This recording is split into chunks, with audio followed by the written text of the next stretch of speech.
Selamat pagi anak-anak. Assalamualaikum warahmatullahi wabarakatuh. Gimana kabar kalian? Sehat? Semoga ya, sehat selalu. Kita ketemu lagi di video pembelajaran yang kedua ini. Kita akan masih melanjutkan yang kita pelajari di minggu kemarin. Tapi Bunia mau titip sesuatu dulu. Jangan lupa kalian harus tetap jaga kesehatan. Kita masih new normal. Kalau keadaan memaksa kalian harus berada di luar, jangan lupa selalu gunakan protokol kesehatan. Apa itu? Gunakan masker, sering cuci tangan pakai sabun, kemudian social distancing atau jaga jarak dengan orang lain. Mungkin kalian merasa, saya sehat bu, saya bugar. Tidak boleh begitu. Ingat, di rumah ada orang tua, di rumah ada kakek nenek yang juga harus kalian jaga kesehatannya, harus kalian lindungi. Maka tidak boleh egois, tetap jaga kesehatan. Oke, kita akan mempelajari tentang materi dan penggolongannya. Tentunya lebih menarik dan yang penting kita belajar dengan gembira, dengan bersyukur. Konsentrasi ya. Kita saksikan video ini. Baiklah anak-anak, kita akan melanjutkan materi kita. Kalau pada pertemuan sebelumnya kalian sudah mengenal apa itu materi, bagaimana sifat-sifatnya, kemudian perubahannya bagaimana, maka pada kesempatan ini kita akan melanjutkan pembahasan kita tentang penggolongan materi. Konsentrasi ya. Kalian masih ingat apa itu materi? Betul, materi adalah segala sesuatu yang memiliki massa, volume, dan menempati ruang. Contoh materi, air, tanah, udara, meja, batu, dan masih banyak yang lainnya. Sekarang kita akan melihat peta konsep materi. Bahwa materi itu dibedakan menjadi dua, yaitu zat tunggal dan campuran.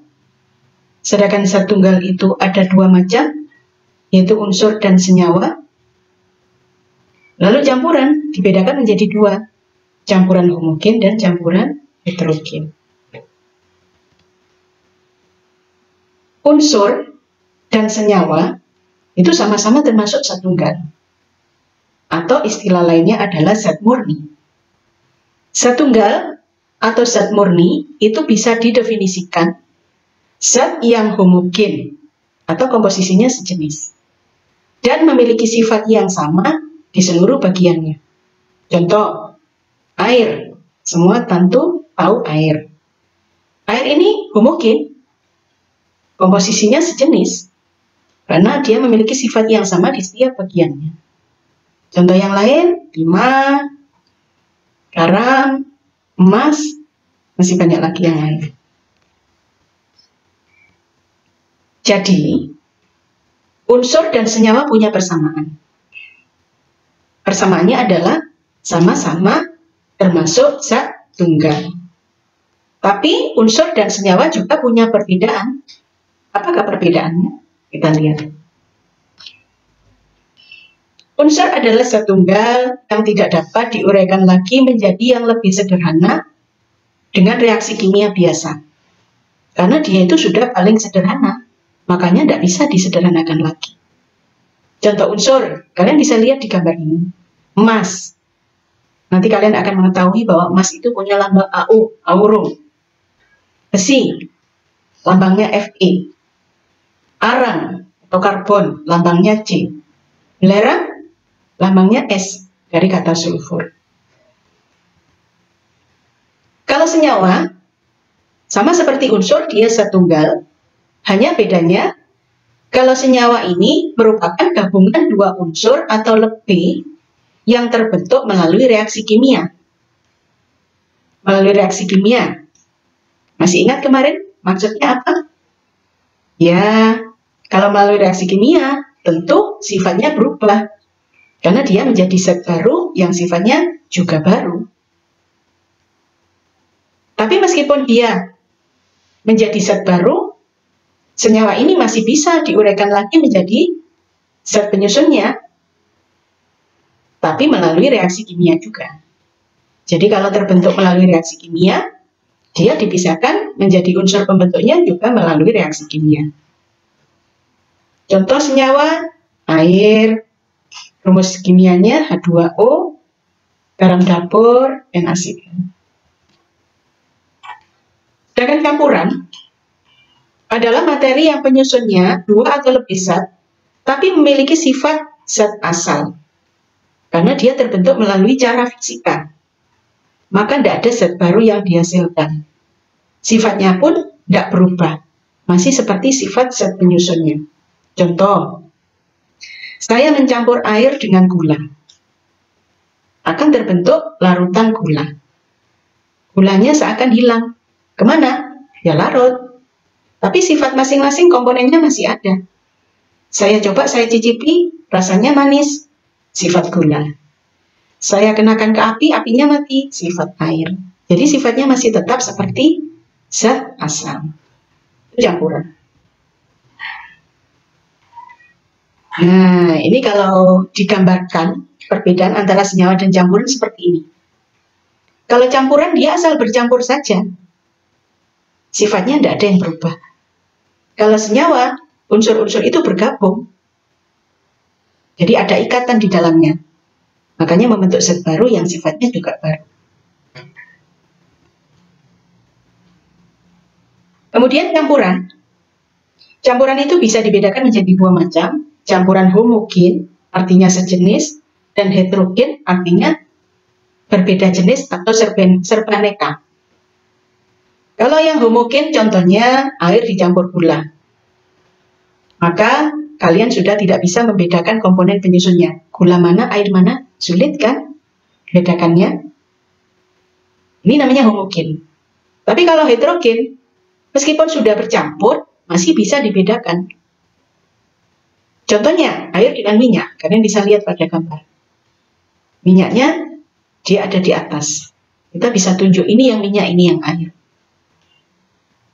Jadi ada bidang batas antara komponen penyusunnya. Yang demikian ini dinamakan campuran heterogen. Lanjut. Sekarang kita akan lihat perbedaan antara senyawa dengan campuran. Pertama, dalam hal penyusunnya. Kalau senyawa itu penyusunnya adalah unsur-unsur. Kalau campuran itu penyusunnya adalah zat. Kalau senyawa itu hanya dapat dipisahkan menjadi unsur pembentuknya melalui reaksi kimia. Kalau campuran sangat mudah dipisahkan menjadi komponen penyusunnya melalui cara fisika. Lalu kalau dilihat dari sifatnya, kalau senyawa karena dia terbentuk melalui reaksi kimia, maka sifatnya berbeda dengan unsur pembentuknya. Kalau campuran karena dia terbentuk melalui cara fisika, sifatnya tidak berubah seperti komponen penyusunnya semula. Sifatnya tetap. Lalu dilihat dari proses pembentukannya. Kalau senyawa terbentuk melalui reaksi kimia. Kalau campuran melalui cara fisika. Perbandingannya. Kalau senyawa, jadi dalam membentuk senyawa, unsur-unsur itu terbentuk atau bereaksi dengan perbandingan yang tertentu dan tetap. Ini yang dinamakan hukum Proust. Jadi untuk membentuk senyawa, perbandingan unsur-unsurnya itu tertentu dan tetap. Sedangkan pada campuran, tidak ada aturannya. Mau komposisinya berapapun, tidak ada aturannya, akan terbentuk campuran. Atau komposisinya bebas. Itu perbedaannya. Nah, berikutnya kita akan mempelajari tentang pemisahan campuran.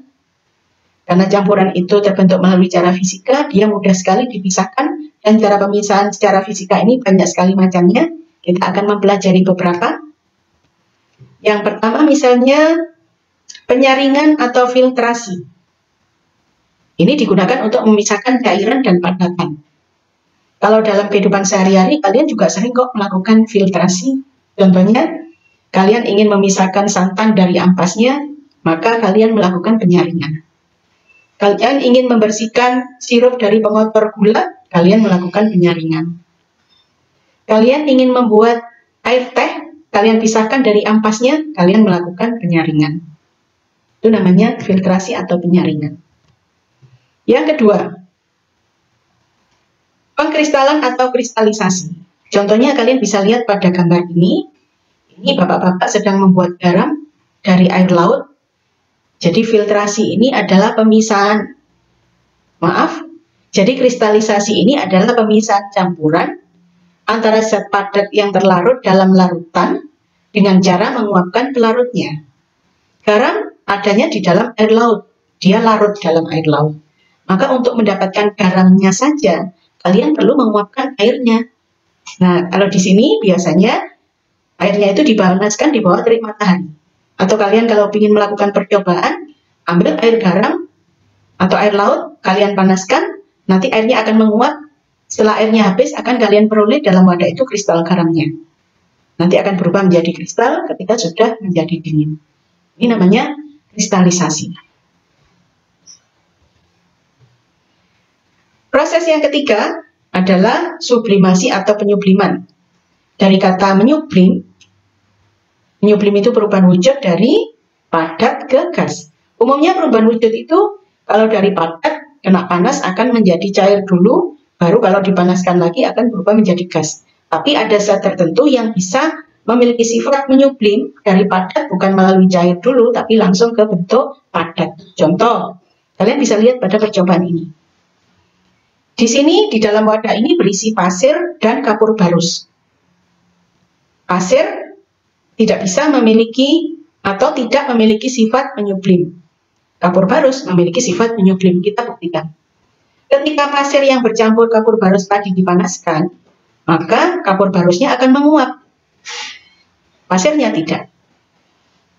Lalu uap dari kapur barus ini, ketika kena daerah yang cukup dingin karena ada es batu di atas, dia akan segera berubah menjadi bentuk kristal atau padatan.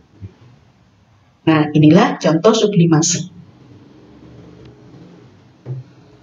Yang keenam adalah kromatografi. Kromatografi macamnya juga ada banyak. Yang akan dicontohkan di sini adalah yang kromatografi kertas karena menggunakan alat berupa kertas. Jadi prinsipnya kita ambil kertas, lalu kita berikan titik-titik tinta yang ingin kita uji. Contohnya kalau kromatografi kertas ini biasanya digunakan untuk menguji bahan pewarna pada makanan. Karena kadang-kala pada makanan juga digunakan pewarna untuk tekstil, maka untuk mengujinya dia pewarna makanan atau tekstil kita bisa menggunakan cara kromatografi kertas ini. Ya. Jadi caranya pada kertas kosong tadi kita tetesi tintanya atau zat warna yang ingin kita uji, lalu pada ujung kertasnya kita celupkan ke air, ujungnya saja. Setelah itu air ini akan merembes naik ke atas mengenai tinta tadi yang kita teteskan. Lalu tintanya akan tertarik ke atas. Jadi rembesan air dari bawah itu akan menyeret zat warna yang larut dalam air. Nah, pada pewarna makanan itu menyeretnya akan lebih jauh daripada kalau pada pewarna tekstil. Nah, demikian itu kalau kromatografi. Berikutnya penyulingan atau destilasi adalah pemisahan campuran antara zat cair dengan zat cair. Kok bisa sama-sama zat cair dipisahkan? Bisa, karena mereka punya titik didih yang berbeda. Contoh pemisahan minyak bumi menjadi fraksi-fraksinya. Kalian tahu kan bahwa bensin, kerosin, kemudian sampai residunya itu namanya aspal, semuanya sama dari minyak bumi. Mereka dipisahkan karena punya perbedaan titik didih. Jadi prinsipnya minyak bumi tadi dimasukkan ke dalam wadah, dipanaskan, maka yang akan menguap dulu adalah yang punya titik didih, zat yang punya titik didih paling rendah. Mereka ditampung.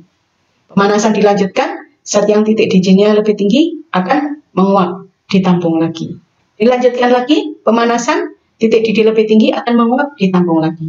Begitulah cara memisahkannya. Karena titik didihnya yang berbeda-beda. Jadi itu semua adalah contoh-contoh dari pemisahan campuran. Berikutnya kita akan melakukan perhitungan tentang kadar zat dalam campuran. Yang pertama ada namanya prosentase massa. Berarti kita akan menghitung prosentase suatu zat yang dalam satuan massa, yaitu konsentrasi yang dinyatakan sebagai perbandingan antara massa zat dengan massa campuran dikalikan 100%. Di sini ada namanya pelarut, ada namanya zat terlarut. Misalnya saya mencampur antara air dengan gula, maka sebagai pelarutnya adalah air, zat terlarutnya adalah gula. Jadi persentase masing-masing komponen tadi bisa dihitung. Kalau kita ingin menghitung berapakah kadar gulanya, ya kita pakai persentase zat terlarut. Kalau kita ingin menghitung berapakah persentase kadar air dalam campuran tadi, kita gunakan persentase zat pelarut. Ini rumusnya. Kalau zat terlarut, massa zat terlarut per massa larutan kali 100%. Kalau persentase zat pelarut, massa zat pelarut per massa larutan atau campuran kali 100%. Yang kedua adalah persentase volume, hampir sama. Hanya satuannya dalam volume. Adalah konsentrasi yang dinyatakan sebagai perbandingan volume antara zat terlarut dan volume larutan dikalikan 100%. Jadi rumusnya hampir sama, hanya massanya diganti volume. Persen volume sama dengan volume zat per volume campuran kali 100%. Yang ketiga adalah ppm atau part per million, atau sering juga disebut BPJ, bagian per sejuta. Jadi biasanya kadar zat yang jumlahnya sangat kecil itu bukan dinyatakan dalam persen lagi, tapi dinyatakan dalam BPJ. Contohnya kadar pencemaran. Karena dalam kadar yang sedikit sudah menimbulkan efek yang sangat membahayakan, maka satuan untuk menyatakannya digunakan BPJ. BPJ adalah banyaknya gram zat terlarut dalam 1 juta gram larutannya. Rumusnya, massa zat terlarut dibagi massa larutan dikali 1 juta. Ini ada contohnya, kalian perhatikan. Berapakah persentase massa dari 30 gram gula yang dilarutkan dalam 407 gram air? Jadi ini menggunakan rumus yang persen massa. Ada massa zat, ada massa pelarut, ada massa zat terlarut. Massa zat terlarut itu berarti yang gula. Massa gula 30 gram. Massa airnya 470 gram. Jadi massa campurannya ya tinggal dijumlah. 30 ditambah 470, 500 gram. Kalau ditanya persentase kadar gula dalam larutan, ya tinggal masukkan massa zat, di sini gula, dibagi massa campuran kali 100%. Massa gulanya 30 gram, massa campurannya 500 kali 100%. Akan ketemu hasilnya 6%.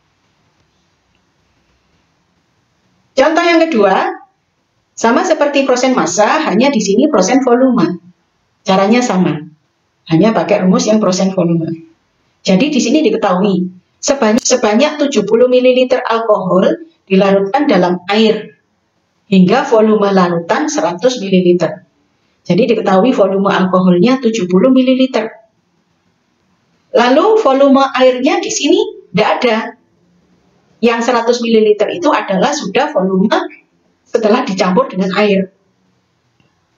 Jadi awalnya 70 ml alkohol ditambah air sehingga menjadi 100 ml. Jadi 100 ml ini sudah volume campuran. Ya, kalian tinggal masukkan rumus persen volume. Bisa dicoba. Lalu yang ketiga, sebanyak 1 kg sampel air sungai setelah diteliti mengandung 10 mg Pp atau logam timbal. Berapakah kadar Pp dalam sampel sungai tersebut? Di sini diketahui sampel air sungai yang digunakan berarti campurannya, masanya adalah 1 kg. Kita jadikan satuan miligram dulu, menjadi 1 juta miligram. Sedangkan massa timbalnya 10 mg. Ditanyakan berapakah kadar timbal. Kita pakai rumus BPJ. Massa zat dibagi massa campuran kali 1 juta. Massa zatnya 10 per 1 juta, massa campuran kali 1 juta. Hasilnya 10 ppm atau 10 ppj.